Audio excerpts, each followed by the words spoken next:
Research says that 95% of all autistic children never make it beyond high school. A minuscule 3% make it to college, and an even lesser number of 2% people are having jobs or get into a business. It's not that parents don't provide intervention. Then why is it that children with autism are not able to shine to their highest potential?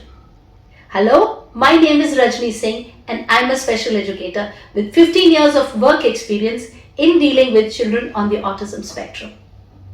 I invite you all to my 2-hour live masterclass where I'm going to be taking up parents' questions and answers and introducing you all to my revolutionary 5-finger model, which has helped thousands of children across the globe to shine to their highest potential and go through school and college and beyond.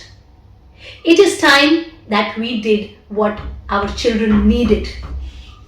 Join me by signing up for this masterclass and I will see you there. May each kid win.